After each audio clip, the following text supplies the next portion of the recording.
Hi everyone, my name is Natalie Ledwell and this is The Inspiration Show. Today on the show, my special guest is a master when it comes to Ayurveda, which is an ancient Indian healing modality. We're going to be talking a lot about that today, her new book that's come out, and how you can use this beautiful modality to be able to heal yourself and to live a life of joy and vitality. But before we get into the content of our show today, I'd like to just remind you that if you are watching this show on YouTube, don't forget that when you finish watching the show, just click the link below this video to take my 30-second quiz so we can figure out what is holding you back from success. So now let's get into the show. So please welcome Acharya Shunya. How are you? Wonderful. Couldn't be better. Now I've been looking through this beautiful book of yours this morning.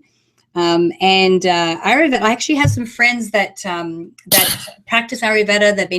They've been using oils and I know that there's a lot to do with temperature and time of day, and there are so many different aspects to this. And do we call it a healing modality? What would we call Ayurveda? I would call it a health and healing modality. It first and foremost awakens health. And then if we've missed that original bus, then probably we could heal ourselves. Yes, absolutely. Now, as I was mentioning earlier, you are a master. You're considered a master in this area. So tell us a little bit about your background and your story and how you got to be living this life and teaching this work. I think I'm karma's favorite child because I was born in a lineage of masters. And my own grandfather in India was renowned in his community. He was a yogi, a saint, and a healer. And I was, for some reason, Natalie, really attracted to him, not only because he was affectionate and kind, and he loved animals and just was a special person, but I loved when he taught to his students. So when I was really young, I would sit there and pretend like I'm all grown up. And then, of course, he accepted me as a student, and I formally studied with him along with the regular, mainstream schooling. And then it so happened that, life and situations and my overcoming a genetic condition and really being the best I can reconvinced me that, I am indeed very fortunate. And then I studied in a traditional school and graduated as a master teacher. And then for several decades now, I've been here in America, and I have a school of Ayurveda and yoga and Vedanta in California near Berkeley. And that's what I do day in and day out, teach more people to become teachers and Ayurveda physicians. Right. So from my understanding, we have different types. There are like different body types or temperature types. How can we figure out what ours is? Oh, it's really simple, but of course for that you'll have to go through my book. But right. to really give a really simple, just something simple and exciting for our, viewers and listeners is that, energy in Ayurveda is huge, and there are 3 body types or body-mind types based on the type of dominant energy we have. So if you are dominant in air energy or wind energy, which is known as Vata type, VATA, then we would be like a breeze of fresh air. We would be open to ideas. We would move quickly, think quickly, get impatient quickly. And but mostly thanks to people like us, this world has a lot of change and newness, right? And I think we would also be good speakers, communicators, good meditators, and would love to be on the move. So if in excess, it can cause pain, anxiety, sleeplessness, because just too much motion. Yeah. And there's the other energy type, which is Pitta, Pitta, which is fiery.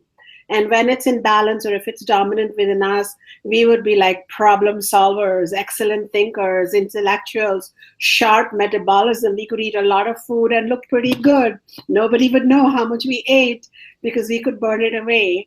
But in excess, it could cause heartburn, acidity, irritability, overwhelm, a little controlling behavior. And we'd feel like really sad because people would think we're just too sharp.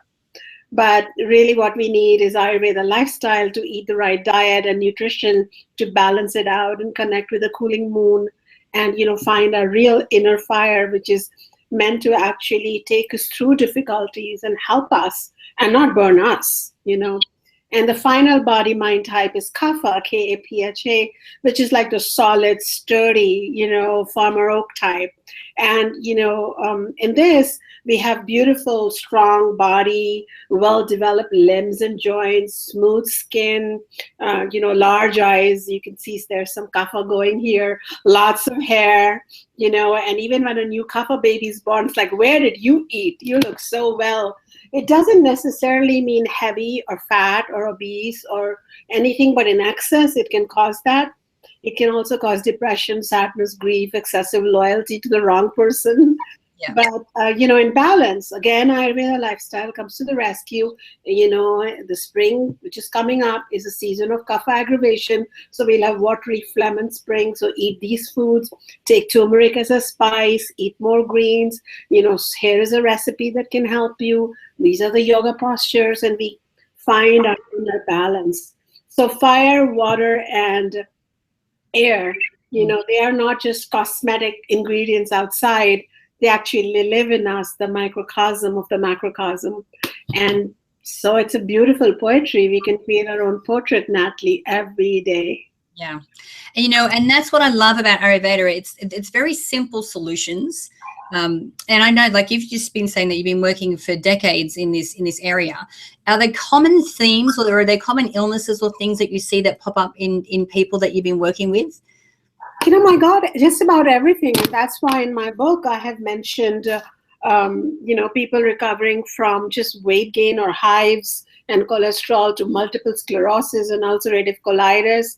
And I mean, I didn't bring up such a case study in my book, but even people with terminal conditions like cancer, when they start using Ayurveda lifestyle, along with everything they may be doing like chemo or radiation, they actually have less side effects, they feel happier. And I think their immune response just tremendously improves because they are, living in alignment with nature's chronobiological rhythms. They are becoming like the animals and birds, and they're waking up at a certain time. They're changing their palate based on seasons. They're not just eating a mono diet based on preferences or cultural biases. We're just like really coming back to nature. So I have seen across the spectrum, from infertility to acne to sadness to anorexia.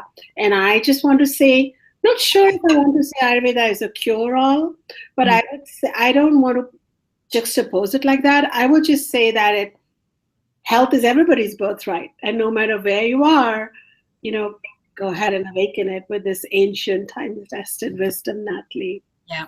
And I think what this does is it helps us to tap in and check in with our own bodies and take a little responsibility back for our own health, rather than just be at the whim and looking at, okay, what is it outside of me that's being, this issue, and look within for some answers. So, yeah. Mm-hmm. So if someone wanted to like adopt an Ayurvedic lifestyle, is it like a big change that they have to make? Oh, no. I mean, I would never, first of all, buy into anything like that, because I'm a naturally free-flowing person from childhood. When I was young, I was called Reba. Now I'm older, I'm called a visionary. So I lead my life on my terms and my time. But Ayurveda Lifestyle Wisdom in my book is like a resource. So if you have sleep issues, you can turn to the sleep chapter and pick one or two things and then try it for a month. It's going to help you. Then you'll feel motivated to go back. I mean, you have our whole life to dot it with these sacred, spirit effusive rituals and practices like putting oil on your body or taking a marigold bath. Or, you would think marigolds just look pretty. Well, no, they are actually antiseptic. They reduce redness. They improve the skin color. And we have the seers and the sages who studied nature and gave us this knowledge. So no overwhelm here, little bite sizes, but it's all there. We got many reviews, many impressive reviews. And you just keep going back. And they all said you can keep going back to this book and make it as a life resource for you. Yeah, no, I agree. It's like, you go to any kind of ailment or illness or condition, and you can go to that part of this book, and there's like and like I said, they're all simple solutions, which I love. So the other thing that I know from my friends that practice Ayurveda is something to do with the temperature of our food. How does that play out in our health? So, there is, the hot and the cooling. It's amazing how much physics has informed Ayurveda. And so people who are physics buffs and physicists and Nobel laureates talk about Vedic medicine and consciousness and understanding of food at a very basic level. So when heat in our stomach, or a hydrochloric acid, or our enzymes, chemical heat, solar heat, nuclear heat, heat is heat. So and they help each other. So when we eat hot cooked food, or we drink hot water first thing in the morning, or with our meals warm water, like that's done all over Asia, actually, not just in India or Ayurvedic medicine, it actually works in cooperation with the kind of heat that we want to generate, in our stomach, which can be considered like a test tube or a cauldron where food's cooking in really simplistic terms, but it's being processed. And so then when we drink this huge gallon of ice water or cold water, it actually dampens it. So it's like, do you want the foods and drinks you eat to add to the metabolic efficiency, or do you want it to distract? So because, if you put a lot of ice and cold and chilled water, a lot of your internal heat will have to spend time in bringing it to an equilibrium. And that is why the first rule to lose weight is to drink warm water, and to get up first thing in the morning, go release yourself, and then drink a big cup of hot water. Even now I'm drinking it. I'm helping myself constantly and boosting my metabolism by just taking sips of hot water. Not all day, but when you feel thirsty. I even have a little thermos because I don't want to just keep walking from my office to my kitchen to heat water. I work from my home, so I actually fill myself this little thing to say that when I feel thirsty, I'll pour myself some warm water. These simple things make such a difference. And, you saw the case studies of people losing hundreds of pounds of weight and whatnot. Yeah. Yeah. And again, it's just kind of just tapping in and figuring out what your body type is so that you can, do that. And even like the exercise that you prescribe, I know there's a lot of yoga in it, but you don't really prescribe going out there and killing yourself when it comes to exercise as well, right? Yeah, that's why I wrote a subheading in my book is the yoga of more. Just like when we go to these McDonald's or some of these fast food restaurants, and then they say, now more meat on your bun. It's like, hey, I still have to eat that food, or big size, soda. So it just was the same thing. Like you go to a yoga studio and somebody's offering 50 for $10. Somebody's offering 70 poses for $10. But in the ancient tradition, maybe you just needed 2 or 3 postures and the nice, comfortable, relaxation, and you were done. So I think it's just overdoing everything. So I kind of wanted to not dumb down my book or dilute it or follow the herd. I wanted to give the authentic knowledge, but in an accessible manner for the people I work with and live with, and and I know their needs. I've been living here and teaching in America for 3 decades almost now. So I knew what I needed to address, and I put it out there. Yeah, no, the simplicity of the book is just fantastic. So like you said, 3 decades. So has there been anyone that you've worked with that is completely, that's so memorable, that's such an amazing story that you can share with us, that had such an incredible change in their life by, applying Ayurveda? Well, I have about 5 to 7 stories that I've shared, which were memorable. But one of them is like this beautiful, tender 20-year-old who came to me. I was giving a lecture in a bookshop, and she started crying, and she was so beautiful and so vulnerable. I remembered her, and I dreamt of her that night. I dreamt that I was taking her with me to my ancient home in India, to my master, and teaching her Ayurveda. And then I found out that I was leading a retreat a few days later, and she'd signed up, But I found out that she's only 20-something, and she dealt with bleeding ulcers in her colon, and she was on 18 pills, including an antidepressant prescription to cover it all.